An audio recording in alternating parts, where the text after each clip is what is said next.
Good evening, ladies and gentlemen, and welcome to Demokritos. I am George Nounesis. I am the director of this place. Demokritos is one of the largest public research centers of Greece.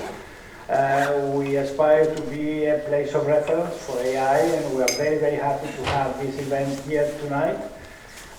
It was only three weeks ago when we met here at Demokritos with Stefanos Gandolfo and his associates at the Athens Columbia Global Center, and it was an instant hit.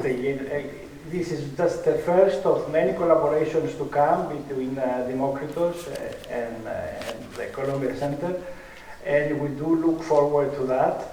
We're already planning, and I'm sure we will get to new events very soon. It's a great pleasure to have you here, and without any further delay, I would like to call to the podium Dr.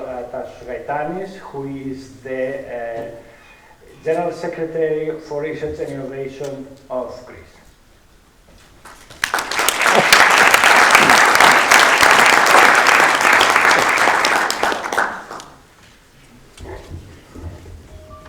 Distinguished guests, esteemed colleagues and friends. I would like to congratulate the Athens Columbia Global Center for its initiative to open a dialogue on the prospects of artificial intelligence, which is undoubtedly one of the great challenges of our time. I would also like to thank you for the invitation to address this event. When, 25 years ago, I was working on my thesis exploring and using the Hopland artificial neural network in EEG sleep studies, I could not have imagined that AI would one day become such a frequent topic of public discourse, transcending the boundaries of ordinary scientific practice. However, it is true that the introduction of AI into our daily lives is interpreted differently depending on one's perspective. The scientist is eager to use it as a tool to make research more effective, yet at the same time worries about its reckless use and the official boundaries it challenges. The entrepreneur contemplates how it can be employed to enhance their business productivity and how to train the workforce for its optimal use. Citizens are overwhelmed with information conspiracy theories. Many are approaching AI with fear or concern about the unknown and what comes next. Finally, political leadership faces significant challenges. How should they adopt AI technologies? How should they design public policies? What does this mean for our societies, and how can the major contemporary challenges, the climate crisis, demographic pressures, and social inequalities be addressed? What skills should the modern individual possess? These dilemmas remains open in the modern era. As scientists, we know that AI can be a source of hope, enabling humanity to address contemporary issues and paving new pathways. On the other hand, political elite must ensure the establishment of the right institutional framework, the creation of necessary infrastructures, and the connection between the scientific and business communities so that AI is not just a hype, but a reality. Our policies are grounded precisely on this logic. Greece is one of the first EU countries to have a strategy for AI. It has already prioritized AI in the areas of smart specialization strategy. It will be among the first countries across Europe to establish an AI factory. Additionally, we have the research centers and universities to train scientists with the necessary skills. With this and many other initiatives, we aspire to bridge the gap between AI's potential and reality. However, we are not naive enough to believe that the future of AI will be a path paved with rose petals. On the contrary, our government works hard and sets goals to have the confidence to shape the emerging world. Events like today's, which promote thoughtful reflection and constructive dialogues, are vital in this direction. Thank you very much.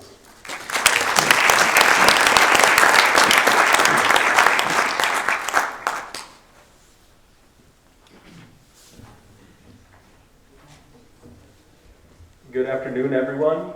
It's an absolute pleasure to welcome you all to today's event, AI Hope versus Hype. First of all, a big thank you to the Demokritos Center for their warm hospitality. The work they do here is truly groundbreaking, and they've made this event so smooth that I'm convinced that they must be secretly using AI behind the scenes to make everything happen. I'd also like to extend my heartfelt thanks to the Secretary General for Research and Innovation for being here with us today.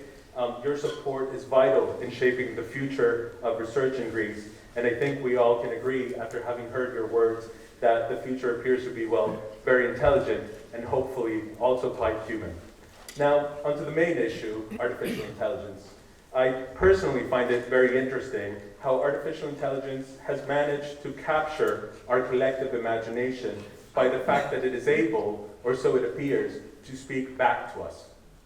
Doing extremely complex calculations in itself was not enough to mesmerize us, but doing complex calculations to hold a conversation, debate a topic, even write a poem, has made us question who is the real brain here. Speaking of which, as much as the temptation was high to use AI to write these very welcome remarks, I promise I resisted. The irony of asking AI to do the heavy lifting at an AI event was delicious. But as much as I trust our algorithmic friends, I felt it was important that these words and questionable jokes are 100% my own. AI may be clever, but it hasn't yet figured out how to truly capture my particular version of self-deprecating risk. So thank you for being here with us today, and I look forward to what promises to be a thought-provoking discussion.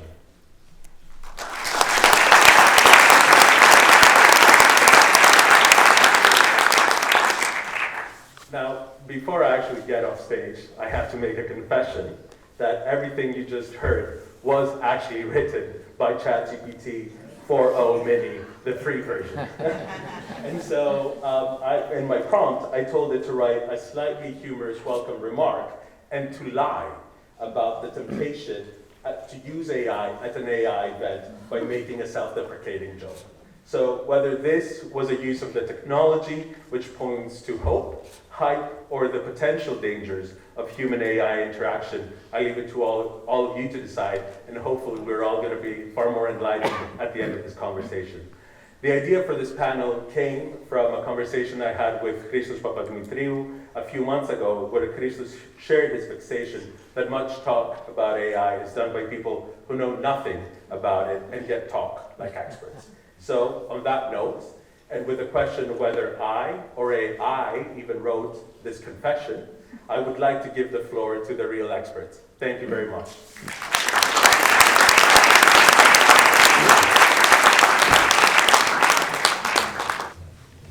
So good evening, ladies and gentlemen, and thank you for being here. I'm Marianna Skylakaki, and I will be moderating tonight's discussion. So I'd like to start by thanking Stefanos Gandolfo for giving me this opportunity, but also for his cheeky and innovative introduction to our event today.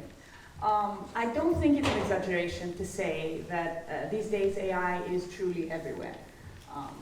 It's a topic and it's a technology that dominates headlines and conversations, and yet to a lot of people it still remains quite abstract. It's hard to visualize, it's hard to grasp. Its potential as well is not entirely clear to us. We're told about its immense promise to transform nearly every aspect of our lives, and yet to a lot of us it remains something that we use in a limited capacity.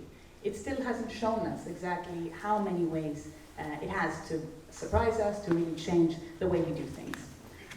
We're at the same time warned of this great potential that this technology has to disrupt the very fabric of our societies, and yet we still grapple with the question of how or even whether we should be regulating it. I could go on and on with these apparent contradictions, and I think they are echoed beautifully in the title of tonight's event, AI Hope versus Hype. Are the hopes we've placed in this technology justified and valid or not? I don't think there are simple answers. That's my sense of things, which is why conversations like the one we're hoping to have tonight are so essential. In times of great technological change, we must turn to the experts to help guide us through all of these hard questions that we need to think about and show us a version of what's going to come next. Thanks to the Columbia Global Center in Athens and Demokritos, we have such a group with us tonight. So without further ado, it's my honor to introduce our exceptional panelists.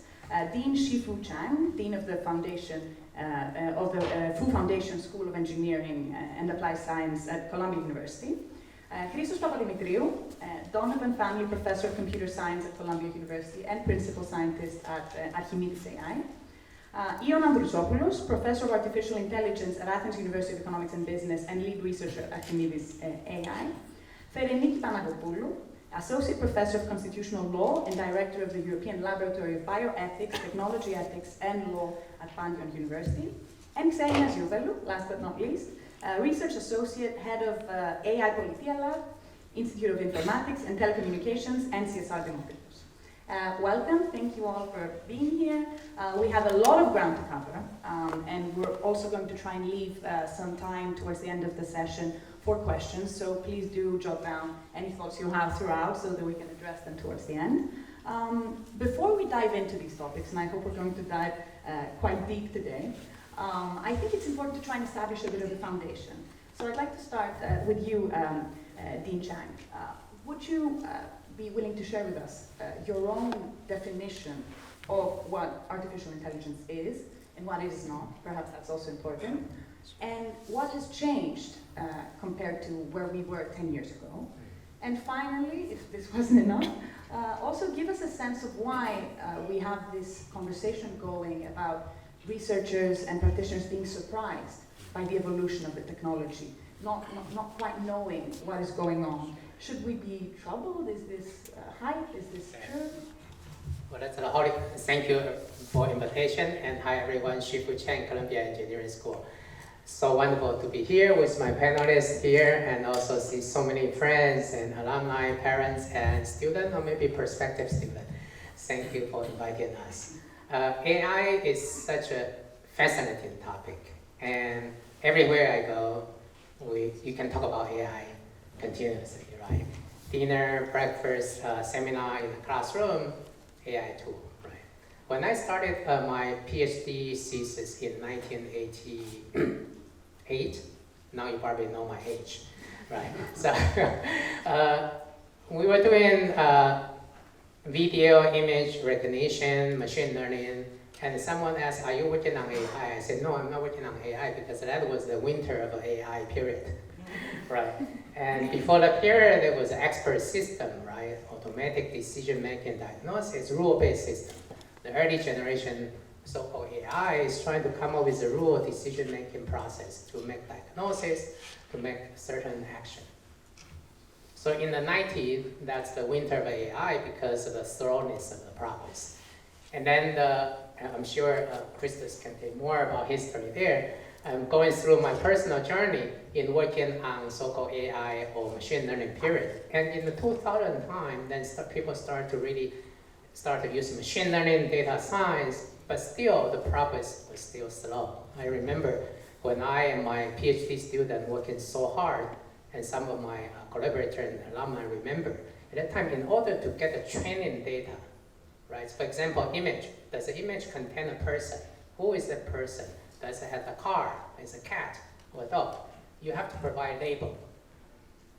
And then you use that label to teach the machine to recognize that pattern, to predict in the future when the machine see a new picture, will be able to recognize is there a dog, is a person. And the labeling process was so expensive, we have to pay Amazon Mechanic Turk, someone working on internet, to help us to label. We pay them 10 cents per image, right? It's a good deal, right? If you a PhD student trying to make some extra earning, right? And then in 1 hour, you probably earn $10. And in the last 10 years, the massive amount of data on internet, Wikipedia, New York Times article, tremendous amount of data. without requiring the label called self-supervised learning, so-called weak label. Or you look at how different words are written in a document, see which one go before which word, the pattern. Use that to train the machine. This paradigm of a self-supervised learning, coupled with the deep learning technology in the year of 2012, there was a paper published called AlexNet, used deep convolution, BNN, that really tremendously changed the performance benchmark in our community at the time, trying to recognize which object is the image. And then coming forward now, 2017, the transformer, some of it, this is an acronym, right? That is the attention model to measure the correlation between different words in the whole sentence document. And then the advanced availability of a GPU, that's why NVIDIA is the #1 company today, that allow us to do a lot of a process in tremendous amount of data and tremendous amount of computing power. So today, we are seeing tremendous progress. Every few months, you see a new version of ChatGPT. 2 years ago, in November, when I was given a talk in Hong Kong, I was given a talk on object recognition, then ChatGPT announced their 3.5 open source model, tremendously changed the performance landscape. Every few months, you have a new model, 3.5, 4.0, 4.0, and now they change the sequence, no longer numbers, now it's 01, 02, 03. Every few months, you have a new model, right? And it's just tremendous progress there. It's fascinating. But it also causes a lot of concern, right? How do we deal with the progress? How do we understand the behavior? When is it going to make a mistake? And I'm sure my colleague will talk a lot about that, right? And how do we make sure everybody has access? At Columbia, before I conclude, at Columbia, we are taking a very deep, very active approach. We call AI plus X. We have 17 schools, besides engineering school, we have business, we have law, we have policy. We have teachers' college education, journalism, architecture, medicine. So how do we marry AI power in different disciplines to apply the AI power and capability in the context?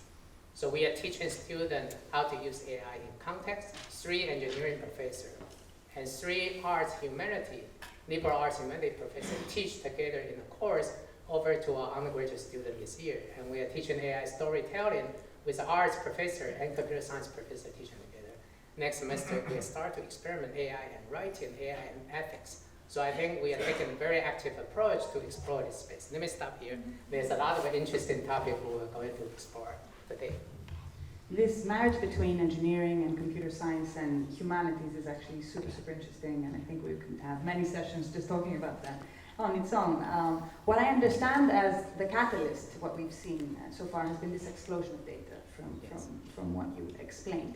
And coming to you, Christos Papadimitriou, I would very much like to get your take on the rise of AI so far, and if Dean Chang said that we were in the winter of AI 2 decades ago, probably. Where are we now? Is it the spring? Is it the summer? And also to kind of bring in this perspective of the computational power that is also required in addition to data to be able to get to have this progress, and the impact it also has on the environment, because this is not an exercise that doesn't have some sort of cost. Thank you. I'm very excited to welcome Shih-Fu Chang in my hometown. He's an extraordinary person. I mean, it's not very common for a school of engineering to have its greatest scientist as dean. Okay, it's probably Columbia is unique in that. Okay, so and he does have a place in his heart's right chamber for computer science. He's actually a member of our department. Yeah, so welcome, Shih-Fu. Yeah, so great. I'll go a bit further, not because I'm older than, but so for the fun of it. Okay. Yeah. So actually, believe it or not, the search for AI started in 1950. And basically, a English-British mathematician and philosopher called Alan Turing wondered, can machines think? Okay. Now you have to understand the courage of this question. I mean, there were 3 computers in the world. They were big as a building. Okay. they could work for half an hour, before they would stop. And they were doing only simple calculation. And yet Turing had the ambition to make these clumsy monsters think like humans. Okay? And the point is that a lot of people took up this challenge, right? And so the AI has a very, very long history. The fact of the matter is that people who were working on AI, by the rest of computer scientists, they were considered somehow the dreamy,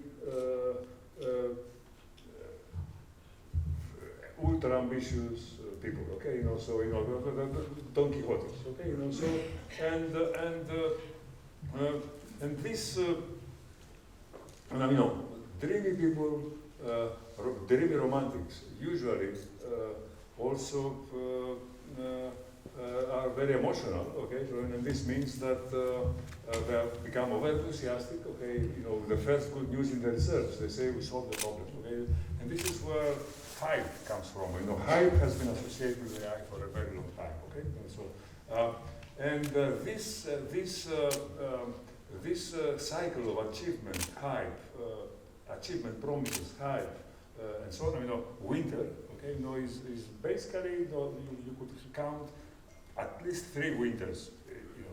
When I went in 1973, 15 years before being chance to start my graduate career at Princeton, and when I told them that I want to do AI, they told them, we don't do these things anymore. It's done. It's all over. Okay? So That's the second winter. right, yeah. So, and the question is, how did this up and down of hope, hard work, hype, how did it then bring us here? Okay, in particular, I want to sort of explain this mystery. What exactly happened in 2012, 2013?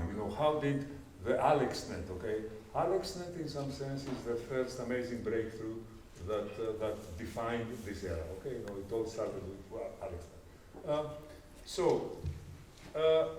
There were, I can see 3, 4 pillars of where this success, the AI we have now, is coming from. Okay, the first is sort of trivial. Computers. Computers became faster and faster, and better and better, and more effective. Moore's law. Many of you know that. Every 10 years, the computers become 100 times faster. Okay, even now, where all the physics predicts that this should have stopped, it has not. Okay, we are. Moore's law is not dead, but seems to be in a very effective life support right now. Okay, so computers were very important. Okay, what's the second pillar? The second pillar was mentioned also. Okay, it's data. So AI needs data. The blood and currency of AI is data. Okay, without data, it needs tremendous amount of data. And what creates and delivers data and organizes data? That's the internet. Okay, so the internet was extremely essential. Right? It is the internet that created the data environment needed by AI to thrive. Right? There was a third pillar that is a human one. Okay, there were among the dreamy romantic people that I mentioned, there were a few who were sort of believers in deep nets, okay, in deep networks. And of course, the leader of this school was Geoff Hinton, okay, has always been Geoff Hinton. The new Nobel laureate, okay,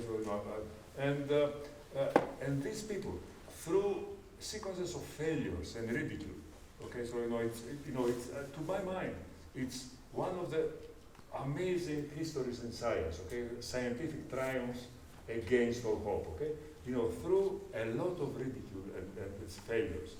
These people persisted, okay, they believed in what they were doing. And as a result, Alex came. Okay, so when every other planet that needed to be aligned. Okay, and then I want to say a few more things about Then what happened? We went. Vision was the first problem that was solved. Okay, does this picture contain a cat? Then we looked at other things. Okay, more domains, and eventually came to language. Okay, which is the mother of all thought. Okay, and you expect great things to happen when you look at language, right? And what happened is that the LLMs came about, okay, because they applied the same technique until they found the right architecture that happened to be LLMs. And the large language models, ChatGPT is an example of that. And I mean, the point is that we are all very impressed. First of all, myself by ChatGPT and other large language models. But I want to make sure we all understand what pedantic beasts they are. Okay, they have only one talent. Okay, they can predict the next word in a sentence. Okay, consider a sentence. He grabbed a piece of paper and started to question. Okay, a good, a well-educated LLM should have said 70% right, 11% read, and 3% crumble it. And so on. Who knows? Obviously it depends on what had happened before and so on. But this is what they are. They predict in a probabilistic way what the next word will be. Okay, but how can they do it? How can they be so good at this? And the answer is, so when you read do this for me. Next time you read the answer that ChatGPT or another LLM gives you. Try to realize, to live the fact that it's predicting the next word and that does nothing else. Okay, that's okay. And of course how and I'm finishing. How do these LLMs now learn this? Okay, to be so good at this. Strange, specialized, seemingly impossible task. And the answer is the following. They play this game, predict the same word for every word of every book, of every document, of every web page that exists in the world, okay? Billions, tens of billions, hundreds of billions of words, right? So after so much training, this is called the education, the training of the LLM. They become very good at this, and they surprise you, they impress you. So here, very good. It's very, very interesting because I think a lot of people miss this probabilistic aspect of the LLMs, of the large language models, and they give us the sense that they are thinking in a conventional human way, whereas the process that goes behind it is actually quite different. So I'd like to dig a little bit deeper into these advancements that we have in natural language understanding and generation, and turn to you, Ion, to kind of walk us through it, give us a better idea of where we are at the moment, what's on the horizon, and what are the practical applications that we expect to see really take off over the next few years. Thanks, and thank you for inviting me. I can't resist adding to what Christos said, that for a long time, people working on AI were considered, rather being in the periphery of computer science, and especially natural language processing, which is what generated ChatGPT and the like, was in the periphery of AI. So it's interesting to see how things go. So what's on the horizon? Well, basically, the future of NLP at least has already arrived. So we have LLMs. You can discuss with LLMs and have discussions that, if you asked anybody working on NLP 10 years ago if they would live to see these discussions with machines, they would say that no, certainly not. So we are surprised because we knew for a long time that a language model, by predicting the next word and the next word, can generate fluent, convincing, sometimes pieces of text, but usually the machine wouldn't really understand what you were asking. It would just go on and generate a text that was fluent, but would not really answer your request. So what I find astonishing is that we can now say something to the machine, and the machine, okay, it may make mistakes, but it seems to understand. We can have discussions that are very, very close to passing the Turing test. If you don't know about that, it's a criterion by Turing that if you can have a discussion with either a person or a machine and you can't tell the difference, then the machine is intelligent.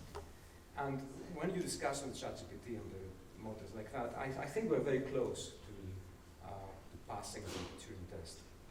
So, so what's coming next? I personally think that one of the most interesting things to come is LLMs, machines like ChatGPT that will generate not just text, but text plus code that controls other devices or other systems. So, for example, an LLM can even now generate text, but also some code that will activate your calculator or your Excel spreadsheet.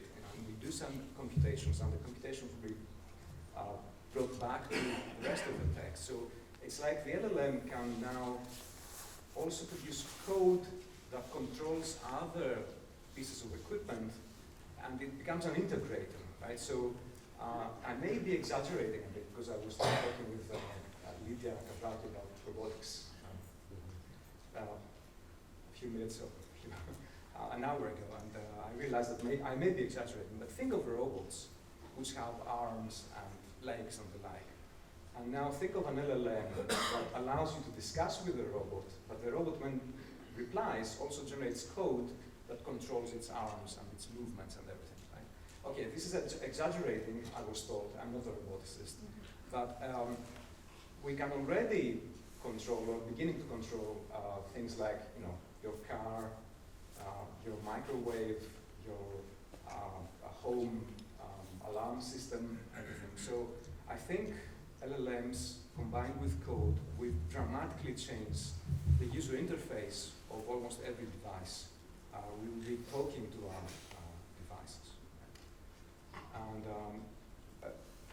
it will also change the way we interact with lots and lots of data. So even now, if you want to do research, you go search for relevant papers, you collect hundreds of papers, and you study them, you try to squeeze information out of them and make a contribution.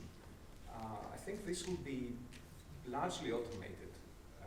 So we will have LLMs going through tons of papers that we can't read ourselves and coming up perhaps with ideas or suggestions and helping us being co-pilots. I think it will also, LLMs will, and this kind of technology will also change dramatically education and how we teach and how we learn. And you probably know about that already. So I think education will no longer be about, you know, asking a bit of at the end of the day students write essays or write pieces of text. It will be more about instructing them how to use LLMs to find information and use the LLMs as co-pilots to co-write answers. Right? And I don't know, I can go on. It's a very interesting list, and you heard it here first, when in a few months we're going to be, maybe months is a bit much, but who knows, we're going to be able to do some of these exciting things through these models. You might remember the conversation we're having here today, because I think the pace of change has been quite revolutionary. But already, Iona, some of the stuff that you have mentioned has all of these interesting implications in terms of laws, in terms of the ethical components that go with them. So I think it's time for us to make a bit of a transition back into the humanities and the aspects of AI that connect to that. I'd like to come to you, Fereniki, to kind of get your view on what the key considerations are for democracy in AI, which is this big elephant in the room. That's one of the big headlines that we've seen over the past years about how AI algorithms can influence election results and political discourse, what we see, how we vote, what we decide. But also there's this very interesting kind of like dynamic between innovation and regulation that I'd like you to maybe touch upon. Thank you, Marianna. Although there is a risk that the misuse of AI tools can threaten democratic processes through the misinformation, the deepfakes, it's important to recognize the potential of the AI tools to facilitate informed and engaged democratic deliberation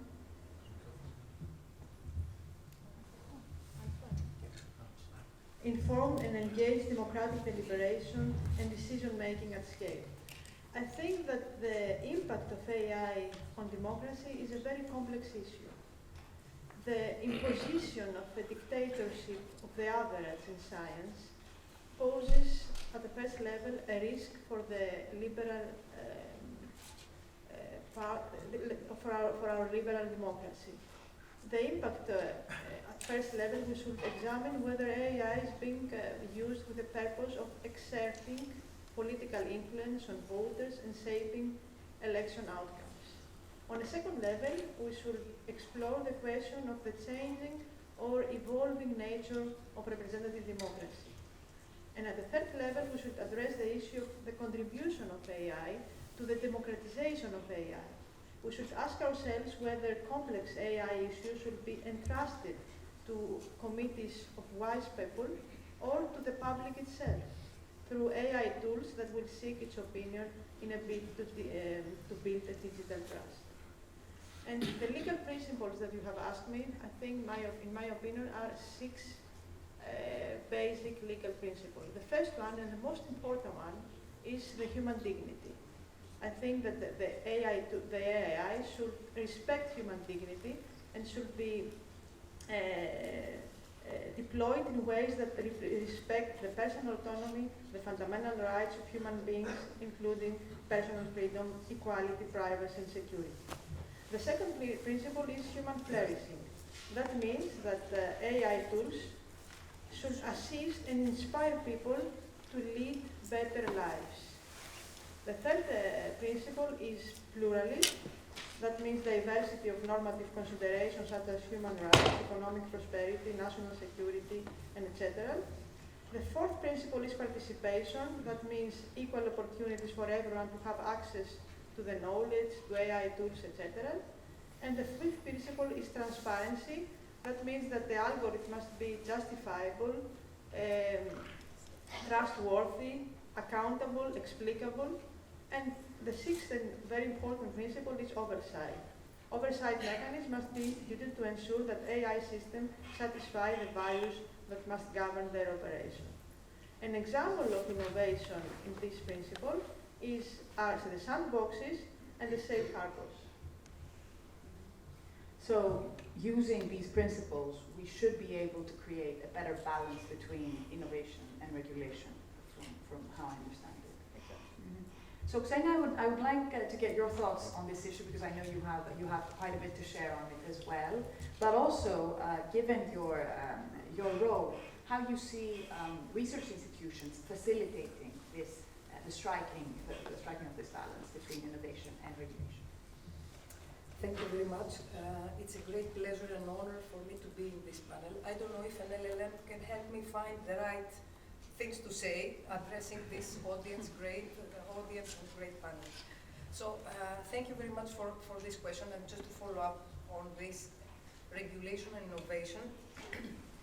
I think it's like walking on a tightrope, basically, this very question. So if you lean too much forward towards regulation, then you hinder innovation, and then if you go a bit forward towards innovation, you kind of find yourself in risky situations.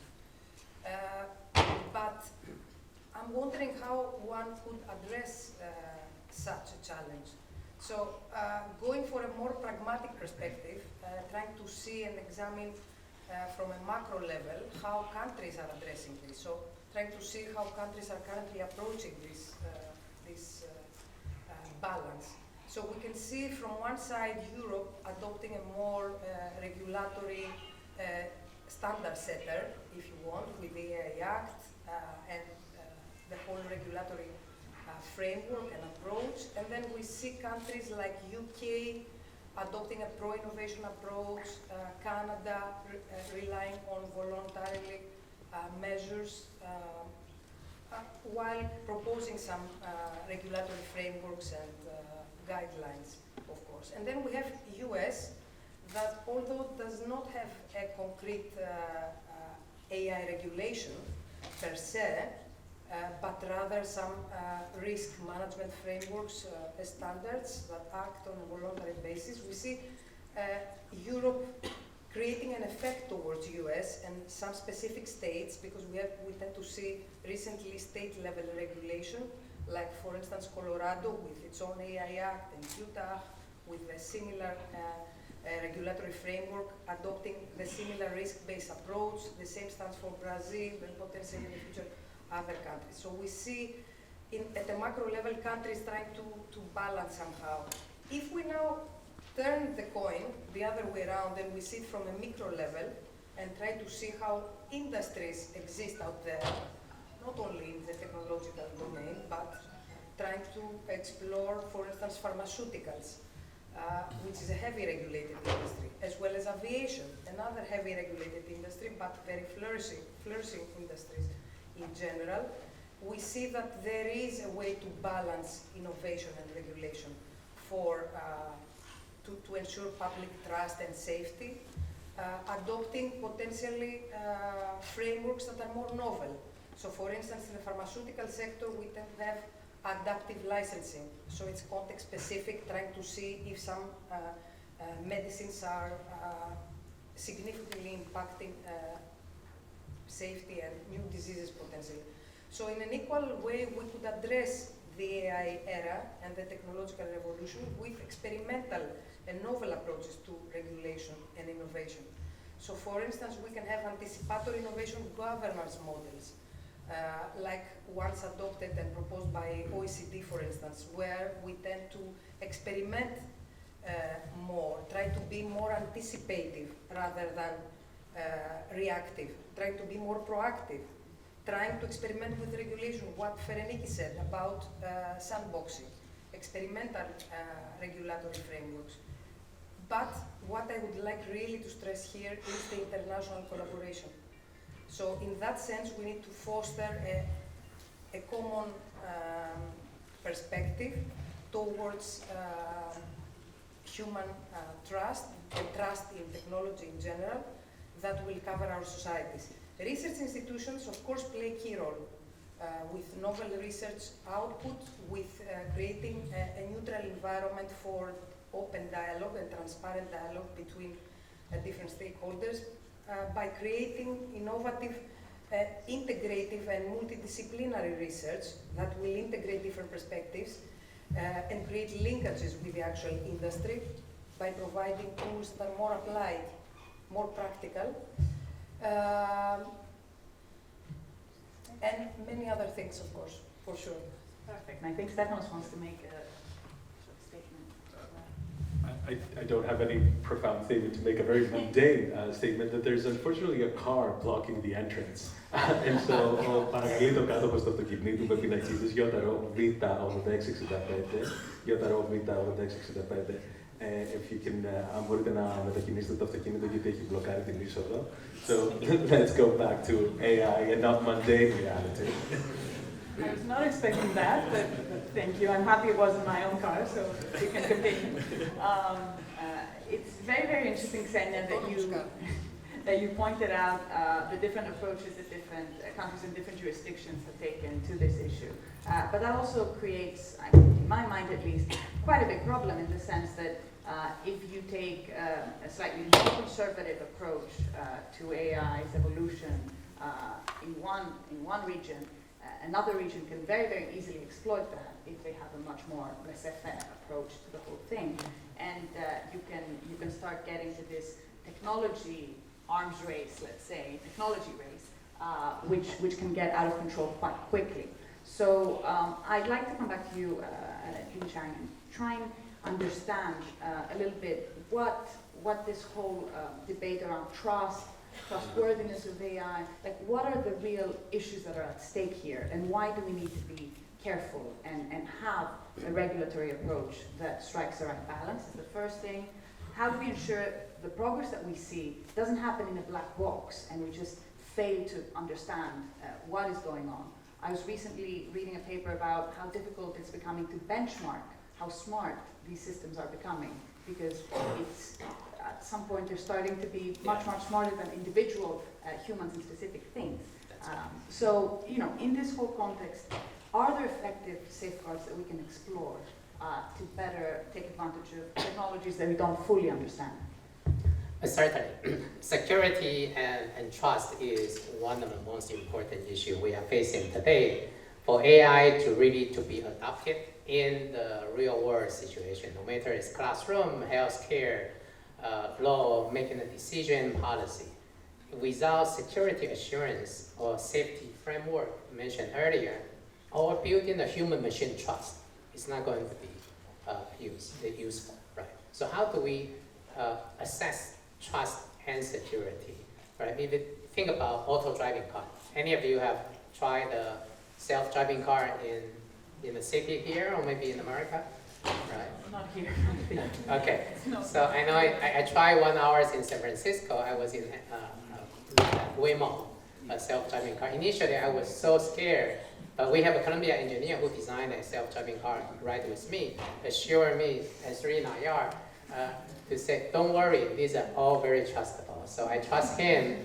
And then through that 1 hour of riding through the hill, up and down San Francisco, I feel very assured. And the reason is that there's very well-established framework for testing the security and the benchmark in that well-defined context, right? And context means only San Francisco in this region, nothing beyond, not on the highway, not in the snowing condition in Michigan or New York, in a well-defined context. And the job is to drive from point A to point B. So when you define trust and security, first thing we have to define the context. For example, at Columbia we are debating, can professor or should professor use AI to defeat AI? What does it mean? Students submit their homework and professor worry a student using AI to cheat, okay? And should or can faculty use AI to detect automatically is the homework submitted by student are fabricated or produced by AI? Let me take a poll. Anyone support faculty use AI? Anyone support not to use it? So we have two sides, right? And the reason is, first of all, has not been fully tested. Second, how you use the AI tool, if you detect the suspicion, this work could be generated. Will not stand in court. No, not illegal, right? But there's a potential consequence of an academic discipline.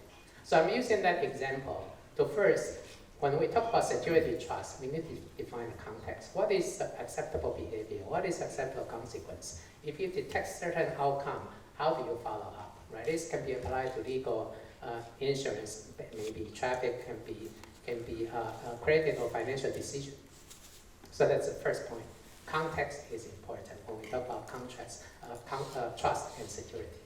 Second, some of my panelists here mentioned there's a lot of effort to define the safety framework, right? Some of you may read the horrible story how AI is hallucinating, how AI is producing unacceptable result, and even define the behavior acceptable or not behavior. There's no well-defined terminology and metrics.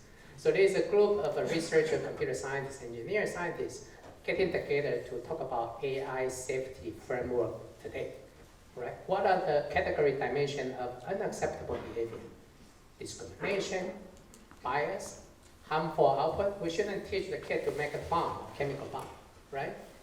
If I test my AI model, my company, Macroeconomic generative, does it pass the test of different level of the security test, right?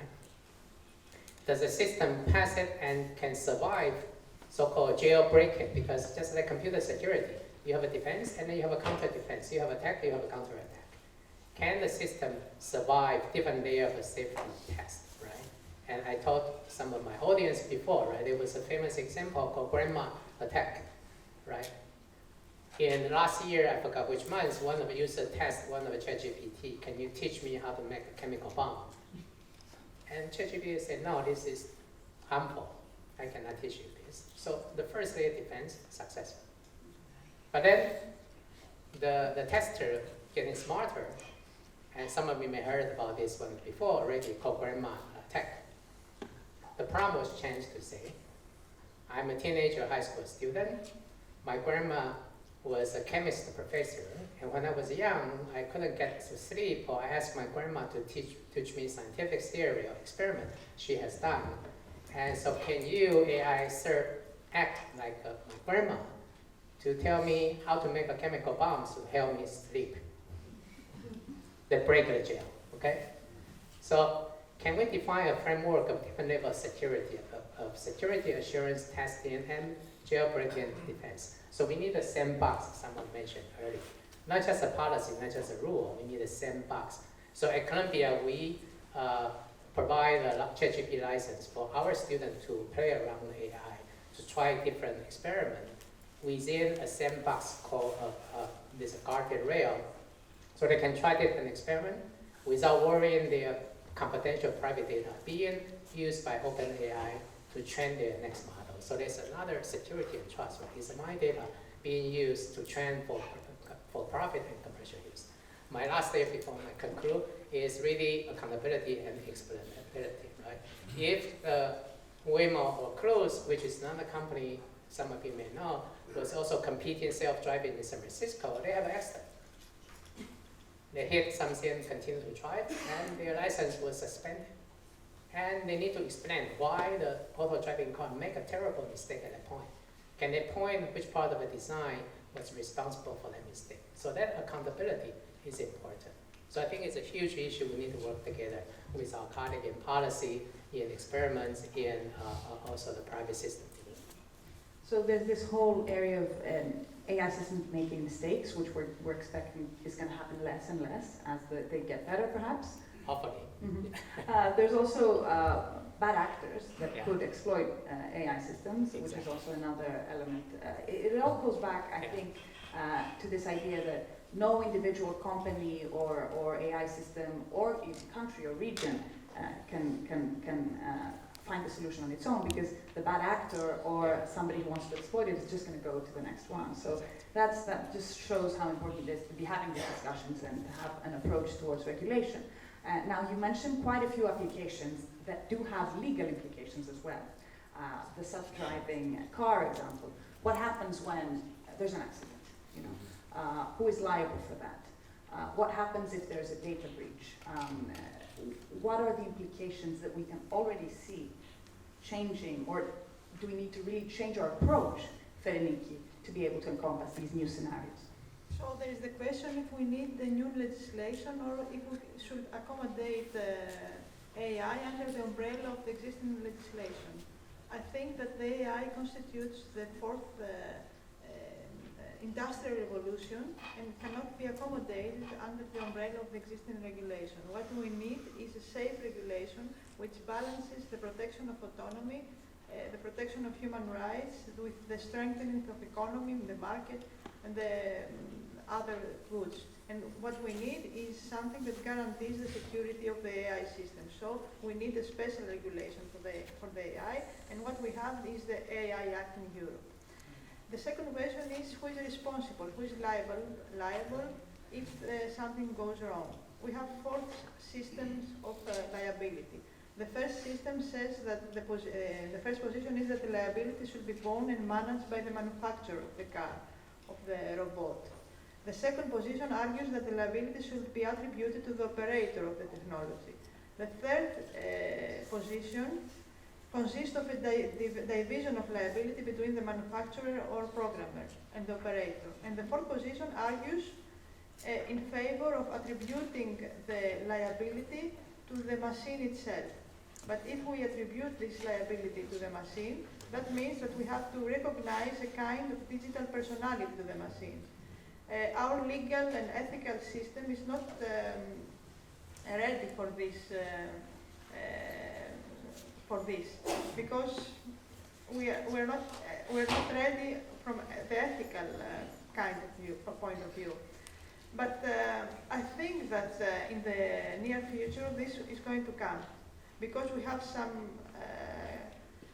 We have seen this also. For example, in Saudi Arabia, a robot named Sophia was granted citizenship. In Tokyo, we have a robot. In Hong Kong, a venture capital firm had appointed a computer program called Vital to its board of directors to manage its property. We have seen this already. All this in the future, under the current circumstances, we're not ready, but attribution of liability is very important, because for practical reasons, because we need to attribute the profit and the liability. This is required. So this is something that we cannot accept now, but we have to be prepared for the future, and we have to be prepared that the dichotomy between legal and natural persons will evolve to a dichotomy, including the digital personality. And the third question has to do with the data breaches. This is, if we want a good algorithm, we need many data. And this is against the main principle of data protection, which is data minimization. It's not easy to balance these values. I don't know how. Often it also goes against copyright laws. Yes. For example, it's clear that ChatGPT and all other large language models gobbled down copyrighted material. Okay, so every time you ask AI CEO about this, they change the subject. Okay, and there are, there is Pam Samuelson is a law professor at Berkeley who studies this, and believes that there is a storm of litigation coming, and that there are at least a dozen big trials going on in the United States on this. Okay? So we have to decide what is most important, data protection or a good algorithm. So maybe data protection is something that is overestimated in Europe. Copyright law is copyright law. Okay, so I really think that ChatGPT should be confiscated. Okay, copyright law is I learned this from Pam. Okay, copyright law is very far-reaching in the sense that if ChatGPT consumed the copyrighted material or any other, so I'm not pointing to anybody. Okay? Then the derivatives, okay, what is produced is a derivative copyrighted material. Okay, so I believe that this is something that will not end well. Okay, so can I bring also something else?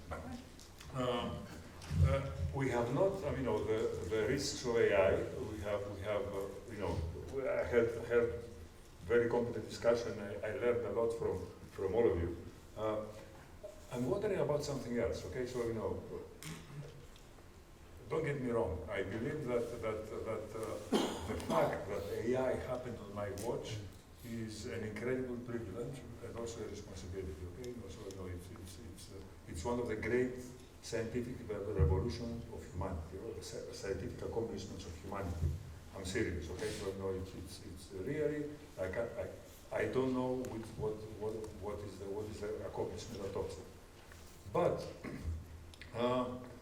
having said that, I want to bring up a social aspect of AI. According to the International Monetary Fund, between 40 and 60% of workers are going to be affected by AI. Okay, Greece is closer to 40, and United States, more advanced countries, are closer to 60. Half of the working population is a lot. Okay, so there's going to be massive social problems. Okay, the economists have published results stating that okay, there's going to be a lot of unemployment. Okay, a lot of workers are going to lose their jobs. That's not the beginning of it. Okay, this has happened with every technology. Okay, and we have managed to live on. This is different. Okay, first of all, it's going to be more massive, I believe, because other technological advances did not affect 40% of the workforce. It's going to be more massive. It has not started happening yet. Okay, it's going to be, I believe, headlines for a long time in the future. There's something else that economists find that when AI is adopted by a company, by a major company, of course a lot of people lose their job, but on top of it, the people who don't lose their jobs, there is job inequality between them, okay? Because some of them are AI ready, that's a quote, okay? And some of them are not, okay? So the whole structure of the working force is being brought upside down, okay? So this is going to be, and I'm wondering, okay? I'm proud that my country, European Union, is the first to come up with the AI Act. How come they didn't mention this? How come they didn't even address this? That's my question. Perhaps it's a difficult question to address. I'm guessing that's part of the reason why. But Xenia, exactly trying to build on all of that Christos shared. Are there ways, in your opinion, to try and make access to these AI tools and make the workforce AI ready proactively, rather than wait to have these effects that we've touched upon change the discourse and change the conversation? Can we do these things before it's too late? Can we encourage people to use AI and to become power users before it's too late for them to do so, and just the privileged few in a company really know how to take advantage? Thank you very much for this interesting perspective, and I just want to say thank you to Christos for this particular point of view and for stating all these elements that are important and touch upon a non-primarily technical perspective, but a socio-technical perspective that we all need to envision. We all need to see in front of us. So one thing is clear, that we cannot continue going on our own. We need to collaborate on a scientific level, on a stakeholder level, on industrial and academia level, etc., and adopt a more open mindset that is more adaptive to change and more proactive in nature, that co-creates rather than creates on their own. So going back to what Christos said, and this is very interesting because this is one of the newest 2025 reports that were released by the World Economic Forum. It is the Jobs and Skills report, trying to identify skill changes until 2030. Because one of the key elements for our discussion is to understand this skill change, this change of affairs, try to see how we can, in order to democratize the whole process, try to see how skills change, how we can break the barriers for different stakeholder segments, and then how we can become a more inclusive society. So for the skills side, this report really indicates that it is perceived that by 2030, AI will create 11 million new job roles and will eliminate 9 million job roles. So this means that there is a clear skill disruption from the one side. And when we talk about skills, basically we talk about an evolution and an enhancement, let's say, or Sorry, more benefits, yeah. 11 and 9 million, they are not number of people, it's number of Job roles. titles. Yes, exactly, Yes, yes, exactly.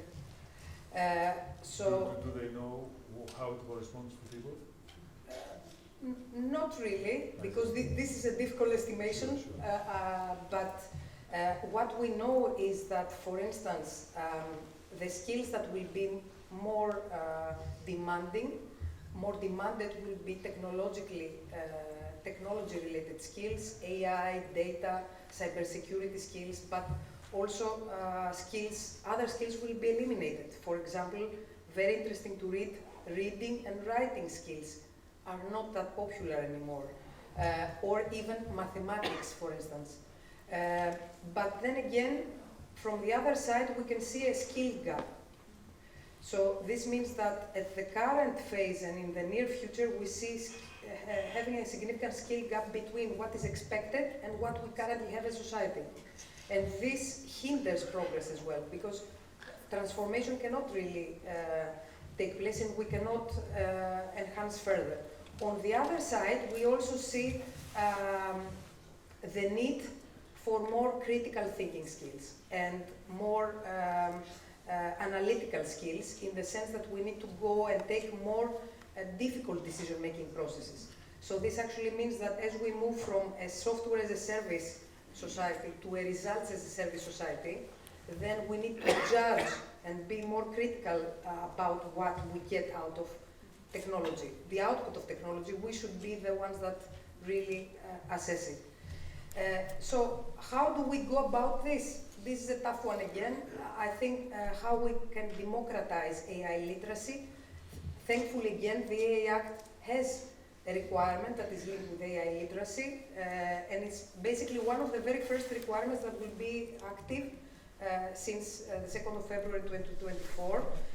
However, this focuses only on industry, if you want, developers and deployers of AI technology, trying to ensure a sufficient level of training for their staff members or those that use technology per se. On the other side, we need to see how we can democratize AI literacy for children, very crucial, the next generation of our future society members, and give them access to the right AI tools, not any AI tools. This is another important element. But also how we democratize AI literacy for all. So this means that in order to have a productive dialogue with everyone, all stakeholders included, civil society members, we need to ensure an adequate level of AI literacy in order to actively participate in this discussion, not only as a formal and nice presentation of an open, active dialogue. It's very, very interesting because this is the perspective of the labor force and the impact that this technology is likely to have on the labor force. I also wonder what the impact might be on a more macroeconomic scale. So the Greek economy has a very, very big part of it being SMEs, very small and medium-sized businesses. And so far what we've seen is that some of these, the adoption of AI tools tends to happen more easily in environments that are not resource limited, that are more tech savvy. What happens with the very, very small players in the economy? And in a country where that is such a big chunk of the economy, is that likely to be a problem? And how can we try and face this challenge? Ian, maybe you have some thoughts on this. Yes, thanks. This is a very difficult question. I keep thinking about it. I'm not sure I have a very good answer. But let me sort of think aloud. So I think, first of all, we need to educate the SME leaders, let's say, the business people, to be aware of what can and what cannot be achieved with AI. Then a key ingredient is developers, people who can create AI systems, unless they are completely replaced. But so far, you still need AI experts. Right? So we need to invest more as a country in university programs and other institutions that produce these experts. And we also, of course, need to think how we can keep them in this country, because many of them go abroad. So we also need incentives for people to stay in this country. So this, I guess, might be incentives for businesses to grow up, for people to create new SMEs, AI or AI-aware SMEs in Greece. But also other incentives are also possible. For example, as others have said, AI needs data, right? Lots of data. So if as a country, for example, we have good policies about open data, so if as a country we manage to become a paradise of large open data sets, this might be an incentive for people to create companies here and people to stay and work here. To give you an example, if we have lots of doctors and lots of hospitals in this country. If hospitals could produce sufficiently curated OpenAI medical data sets, then this could perhaps lead to SMEs growing around hospitals to create AI medical systems. This could be an advantage, an incentive. So again, no magic solution answer, but just a few But things. it definitely seems as if a new approach to entrepreneurship is going to be necessary as well, both for the tech startups, but also the brick and mortar businesses or the smaller businesses that are really going to try and need to adjust to this new reality. I think we have some time for questions, right, Stefanos? And we're going to pass microphones around. Perfect, yeah. Can I have voluntarily have 3? Yeah, and then I identify them, yeah.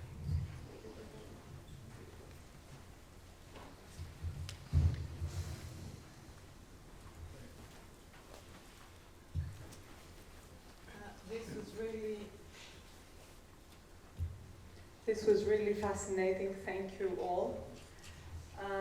I'm very perplexed. I will leave the industries out in my question, just because the issue of inequality, I think, is going to be so huge that we haven't even started imagining what the result is going to be. And I'm just going to focus, Dean Chang, on the educational part, which is a tremendous concern of mine. If you use ChatGPT for your students to answer questions and essays, where is the critical thinking and the emotional part of what they're writing down? And what type of students are going to be coming out of a university where they're all answering the same answer? I'm very perplexed, and I'm thinking, how is the university thinking about this? I mean, I graduated from Columbia in 1991. I was reading maybe a book a day, and my brain was thinking and was evolving and was questioning and was, what is this that I'm reading? How does AI work in that? And how does the university, how is it dealing with it? How is it tackling this issue? Thank you. Should we take maybe 2 more questions? Thank you. Fascinating question is the top question we are discussing a lot. Not only at Columbia, across many universities also. I think also apply to the workforce also. How do you train your workforce, your employee, and how do they continue to learn on the job? I think 2 points. One is educator has to change. We have to adapt. The way we assess our student learning has to change, right? For example, in the past, we say who can write the most sophisticated essay, who can write the best computer code, the quickest way gets the highest reward, right? And today, we know ChatGPT can write faster than human. They can write essay in a very different variety of way. So how do we assess student learning status and skill, right? And if you read the New York Times article, we know Google CEO say 25% of their computer code are written by machine. But the second sentence he says they all checked by human. Okay? So check, what does check mean? What kind of skill do we need to have check? So in Columbia, we are experimenting in different ways. So one is on the educator side, the faculty side. Instead of just asking the student to write essay to reflect on a book reading on Iliad or on Odyssey or on others, try to explore different hypotheses, different arguments behind the concept we discuss in the classroom, behind the essay the student writes. Or maybe work with ChatGPT to come up with the essay writing and bring that writing to the classroom to discuss with your classmates. And that discussion critiquing process, maybe it's something I was talking about, Google say checking the code, right? Instead of just writing the code, you have to critique the code as output and trying to analyze the rationale, the argument, the logic behind it. And not only that, share with your teammate, your group members. So I have a student working in Google. And when I saw a company say can do the software writing, replace software programmer, and I was so worried about my student, are you worried you're going to lose your job? He said, no, actually, my job is even more important because what she was doing is a coordinator of a large software development team. They have to understand what is the objective, the specification of every code, and how different members of the team work together. If there is a conflict or tension, how do you resolve, how do you negotiate, how do you work cooperatively? So I think we have to change the way we teach, we have to change the way we evaluate, we have to change the way students working together in the classroom, and also we change the way that we incorporate the AI tool in the whole process, not only in terms of homework, but also in terms of whole learning paradigm. I'm not sure I'm answering your question, but it's a very deep topic here.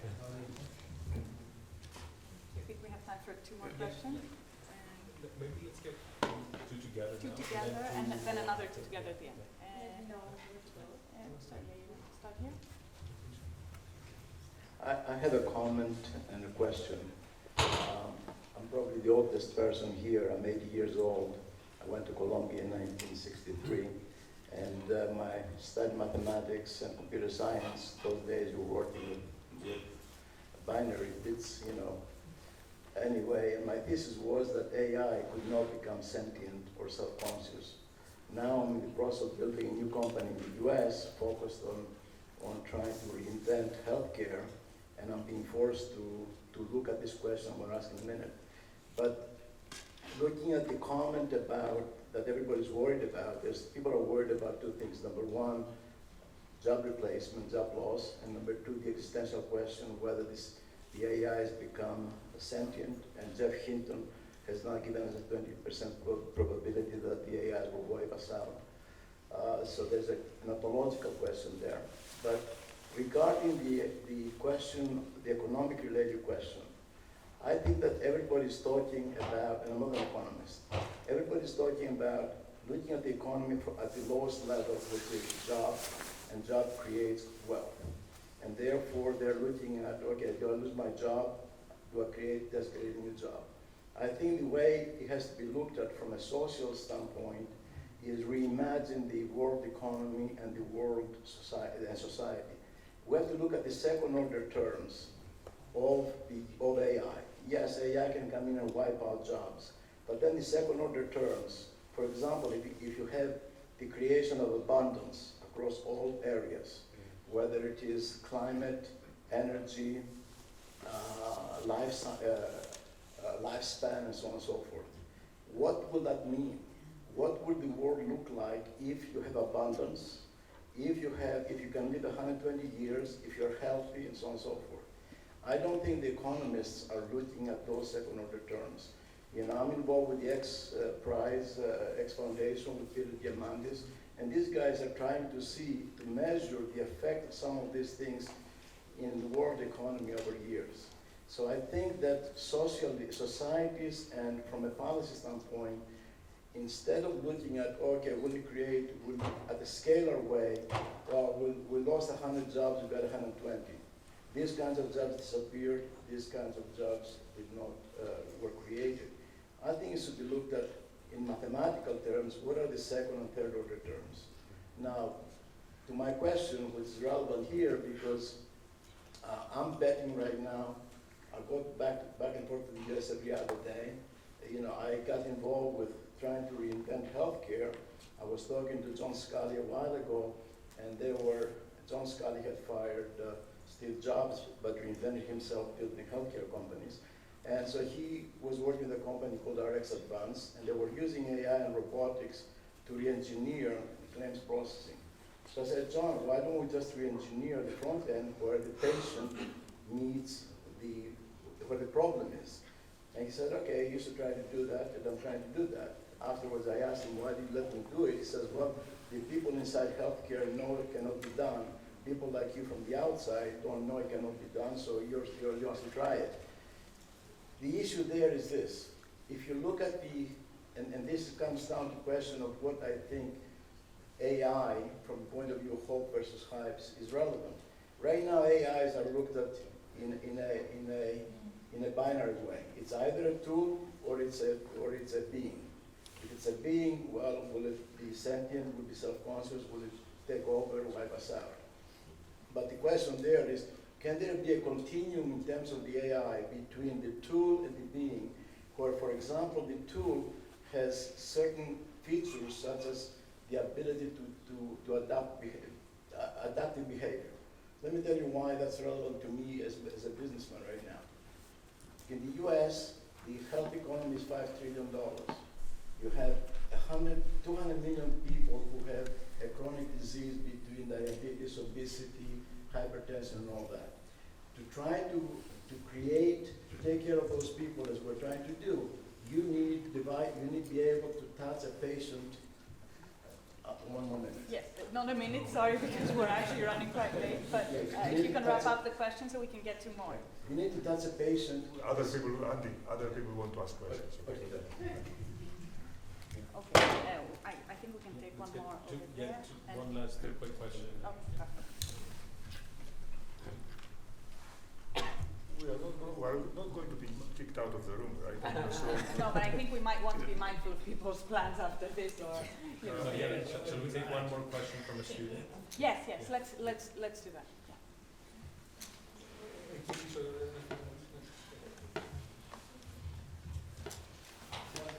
Hello. I want to ask a question. Can you use the mic? Last time, my name is not Data Humber, but I would like to ask a question about the environment. As we all know, data needs needs to be stored.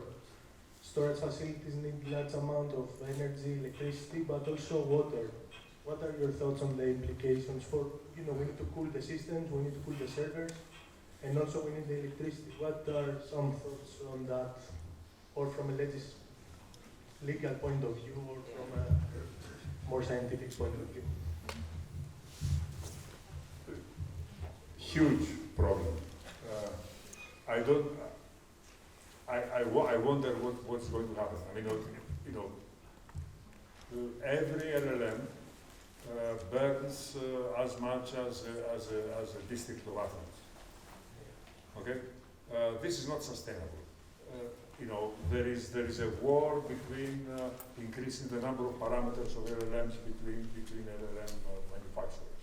Okay, so it's like a race to infinity. This means more and more energy basically down the drain of a civil competition as far as they can tell. Okay, so this is something that absolutely needs regulation. Okay, I said it before. I believe that AI Act is an admirable first, but regulation, it does not start to address the regulatory problems of artificial intelligence. Anybody else cares to respond? So if I quickly respond, I do think that energy consumption of AI is one of the biggest risks. If you read a recent number, right? 5 years ago, electricity used by data center was 2% of the society use. Today is 4%. The projection in the next 5 years will be 10% or 6 to 10%. That's huge. Imagine that 10% of our human use electricity used on data center. That's crazy. So I keep telling my faculty and my colleague, my student, I work on the energy problem of AI. And there are some architecture work, some of algorithm work trying, and including Christos' work on how do you use the brain inspire architecture for the next generation AI instead of a current deep learning architecture. So if you're a PhD student, work on energy minimization of AI. It's going to have a huge impact there. Thank you very, very much. I don't think we have more time for questions, I'm afraid. I wish we could stay here for much longer because I've learned so much hearing from all of you. I guess the dichotomy between hope and hype has been useful in getting everybody here to watch this discussion. I hope there's going to be more of these in the future. There's clearly a lot of issues to still touch upon. Thank you so much for your attention and you for your expertise.